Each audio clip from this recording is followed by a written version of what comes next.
Hi, my name is Jessica Moore, and I am a global educator with Andis Company, and I also am a Master Regional Grooming Lead for Pet Supplies Plus in Gurnee, Illinois. We're getting some videos set up for pet parents just to show them some tips and tricks, some things that they can do at home in between grooming appointments or in between appointments with what's going on right now, not being able to get into the salons, nobody's grooming. Dogs are kind of still growing hair and getting into messes and needing work done. So hopefully some of these videos will help everybody become a little bit more comfortable with the things that you can do at home with your own pets. So today we're going to be demonstrating nail clipping. This is my dog. Her name is Rimmer. She is a Great Dane. She's very good for nails, so that's why I chose to use her as a demo.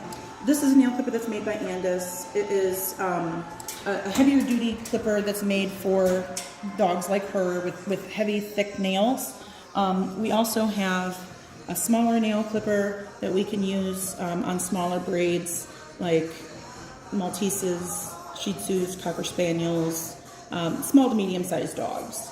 So the good thing about these is it does help some parents know that there is a little bit of a safety lip here. So when you're cutting the nail isn't going to go all the way through on the clipper. And they have one on the large one as well. And this is to help avoid cutting the nail too short. So with her, obviously, I'm going to use the bigger nail clipper. So I'm going to get started here. Rimmer, have your foot here, honey. Good girl. Okay, so you can see with her, she's got white nails or like clear nails. These are the types of nails that are actually most pet parents prefer because you can see the vein in the nail and you know where you're going.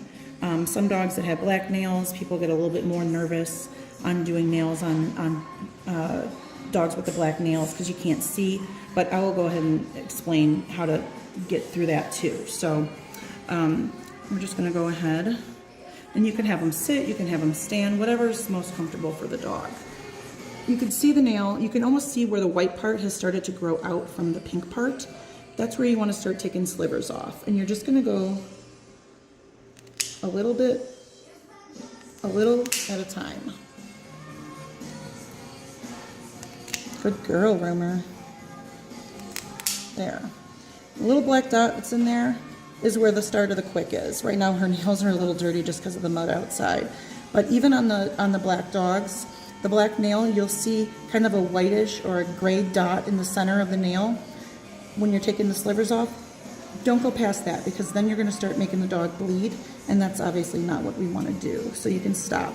Like I said, sliver by sliver is what a lot of people are comfortable with. So just a little bit at a time. Good girl. Good girl. And I can see where that dot's starting, so I'm going to stop. Just a little bit. There we go. And the last toe here.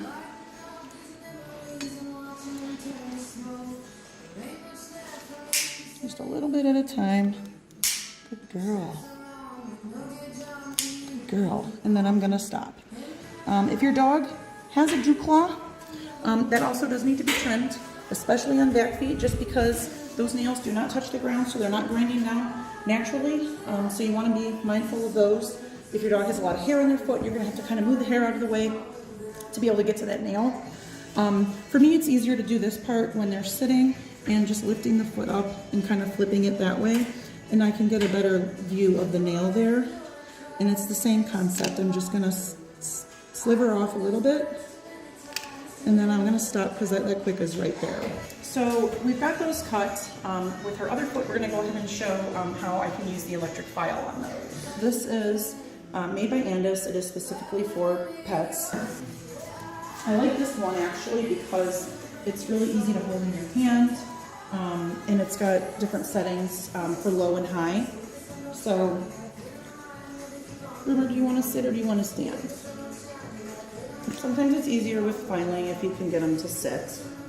For me, you want to sit? No? You don't want to sit? Okay. Can I have your foot? There we go. Okay. So actually the very same thing with the filing that you would be doing with the nail clipping is watch, for that area. The good thing about filing is you can get the nails a little bit shorter than just clipping them, and you can also round off the sides so they're not rough. I like to do this because I have hardwood floors in my house, and hearing the dogs click drives me crazy. So I try to do this on a weekly or bi-weekly basis.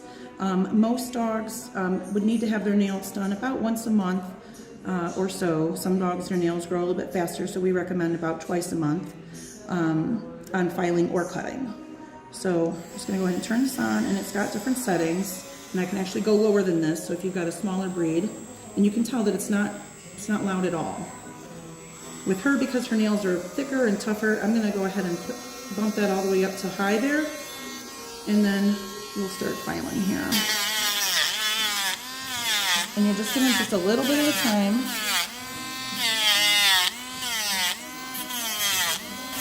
Just like what I said with the black nails on trimming them, you'll see that little dot. So you can see right where that click is starting.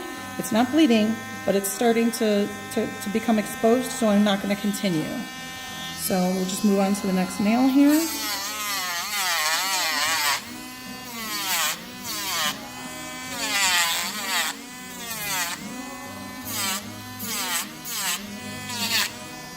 Remember, you want to sit? And you can give them breaks, if it takes a little while to get it done, give them a break, let them shift their weight, put their foot down, whatever you need to do to get it done. You want them to be comfortable. If they're not comfortable, then it is going to be a fight.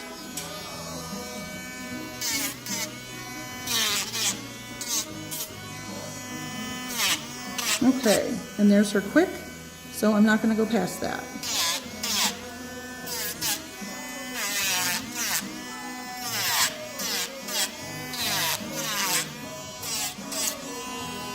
Good girl, Rumor. So I'm just going to continue while she's sitting here.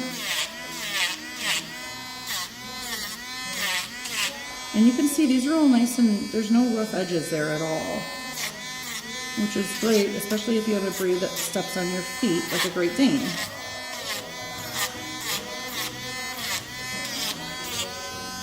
Good girl, Rumor. Okay, I'm going to move on to the next one here.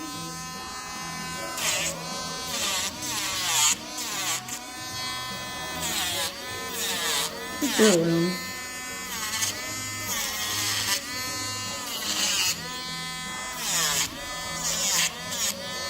A little bit is better than nothing. So even if you get like one foot done one day, you want to start with the other foot the next day if you can't get them all done at the same time, that's perfectly fine. This is very important for breeds, especially that are heavy, like a giant breed, or dogs that are arthritic, older pets. You want to be able to stay on top of their nails, just because once they start growing out and they're touching the floor constantly and they're starting to grow out more, it can change the anatomy of the foot. They can start getting like flat feet. They change and shift their weight and walk differently, which can cause joint issues that they would normally not have if they weren't trying to change their direction and the way they're walking. So I'm just going to flip her foot under here to do her dewclaw.